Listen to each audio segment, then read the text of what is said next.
Hour number 2 off and rolling here on 104.5 The Zone. Welcome in. Welcome back. If you've been spending some of your time with us this morning, we are very happy to have somebody who I think is a first-time guest on this show.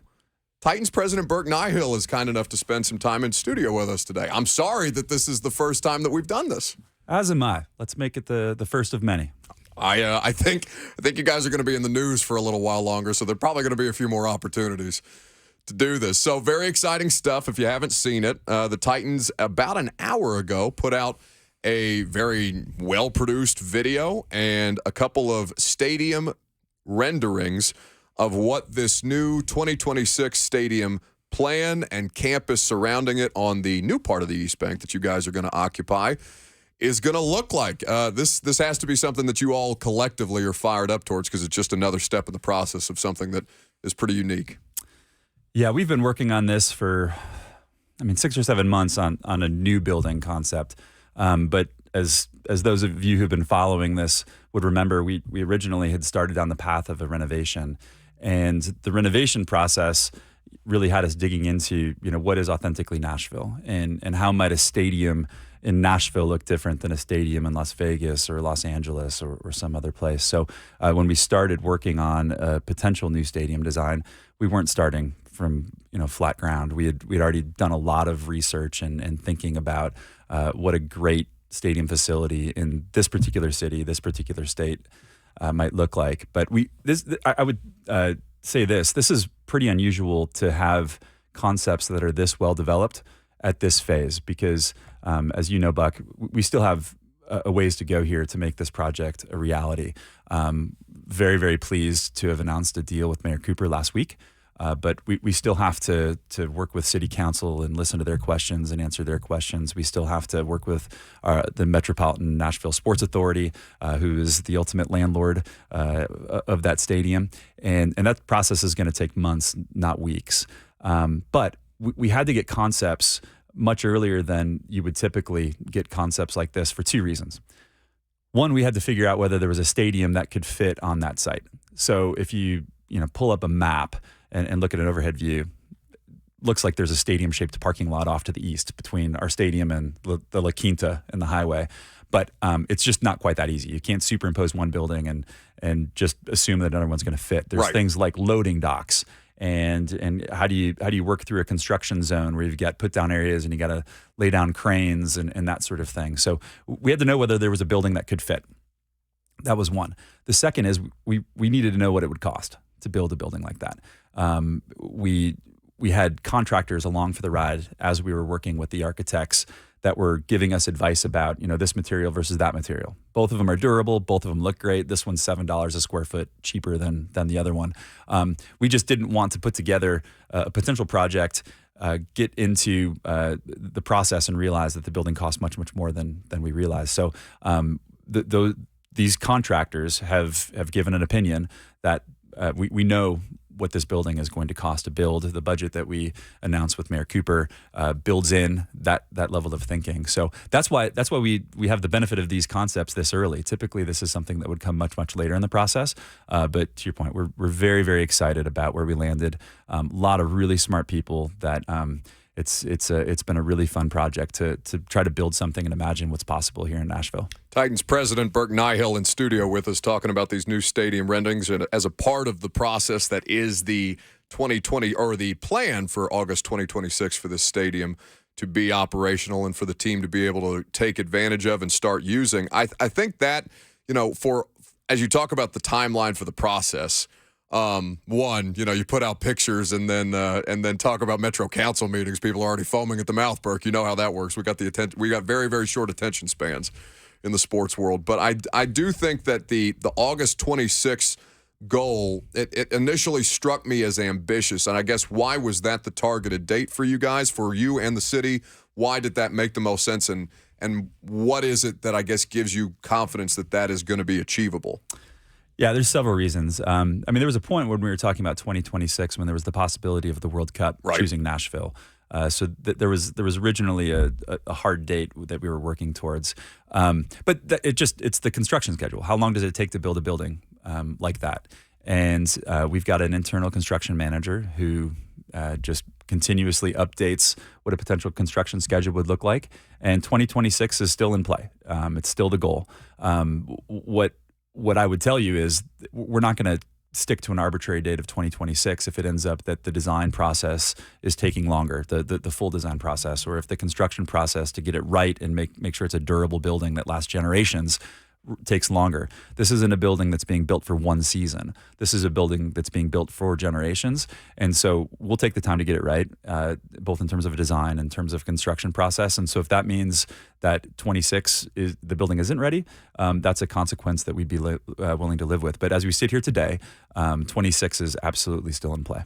A lot of people excited about that idea too. So with the whole process and the renderings that have been put out, obviously, it's just the initial one. I know there's been several different steps that led to these, but why you mentioned wanting to make a stadium that that signified Nashville, that lent itself to the city of Nashville. What is it about the renderings that people should particularly note when they go and look at the video and the pictures that have been, I think, put out basically everywhere at this point? So look, most stadiums, we travel on the road, and you do too. Mm-hmm. It's usually you're pulling off of a highway exit somewhere in the suburbs, and you pull into a sea of parking. And so a stadium in that environment, have at it. Build a spaceship if you want to build a spaceship. Build a concrete building if you want to build a concrete building. We understand the responsibility and the stewardship of, given our central location, we've got to build a building that will make Nashville proud, will make Tennessee proud, will respect its location. The mayor released his East Bank vision a couple months ago, and that East Bank vision calls for the area that we're turning back to the city as a part of this transaction to become Nashville's next great neighborhood. There's going to be incredible parks. There's going to be transportation. There's going to be bike lanes and riverfront engagement. And so a building built there needs to honor that location, right? And needs to be something that it just reflects the character of this city and this state. I would say this: my favorite building in Nashville is the Ryman. And the Ryman is not... It's a pretty solid choice. Right? The Ryman isn't a feature-rich building, right? The Ryman isn't opulent. What the Ryman has is a soul, right? And it's got character that reflects Nashville. And if we're building a building today, the Ryman is a 100-plus-year-old building. You don't want to build a building that just pretends like it's a 100-plus-year-old building. You want to build a building that's right for this time and place. But we're trying to design a building that, 100 years from now, people are talking about this building as reflecting the character and richness of this city and this state. Titans President Burke Nihill hanging out with us in studio.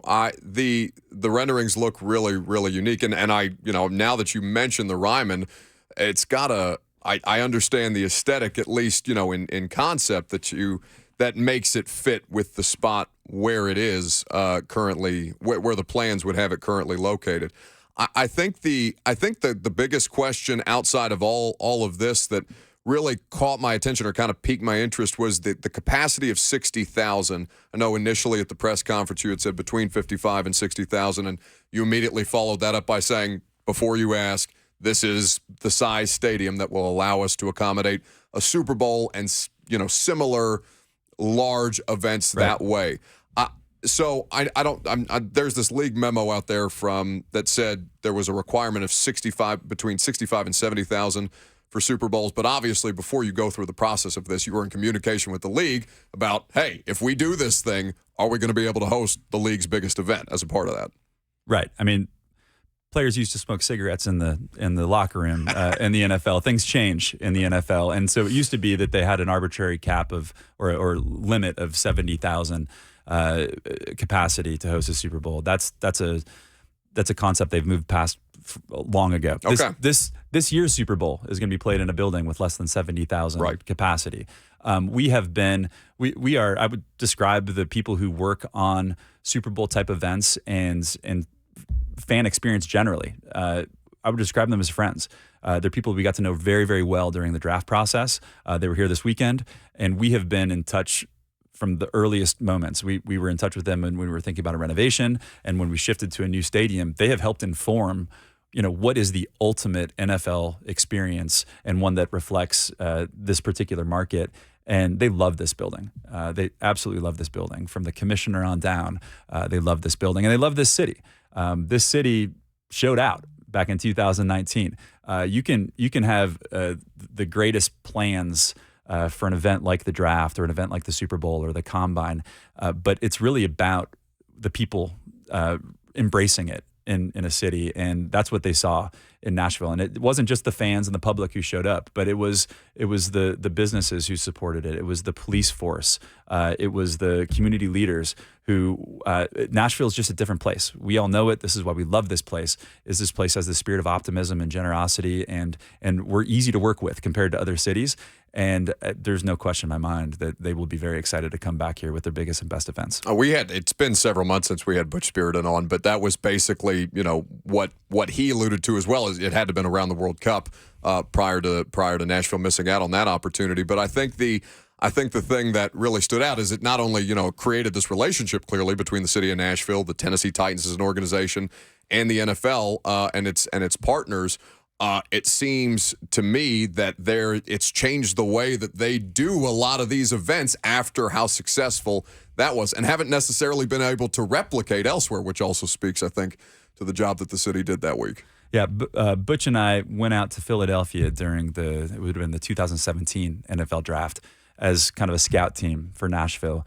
And the different kind of advanced scouting in football. Right? The draft at that point had been in New York and Chicago and had gone to Philadelphia for the first time. There were rumors that ended up being true that they were going to Dallas with their next event. And there was this idea that the NFL brings these sorts of events to their biggest cities, right? They want the biggest markets to host their biggest events. But we sat there and listened to what the NFL was looking for in a draft event. And we just sat there on a notepad and sketched out what we believed was going to be the best draft in the history of the drafts that no one was ever going to be able to keep up with. And as it ends up, that's exactly what happened. And the NFL has learned from that experience. And look, they want every market to do their market, right? Something unique to them. Right. And Vegas's draft last year was really cool and unique to Vegas. But I don't think there's any question that Nashville draft set the standard and really changed. It was a paradigm shift for them about what this event could be.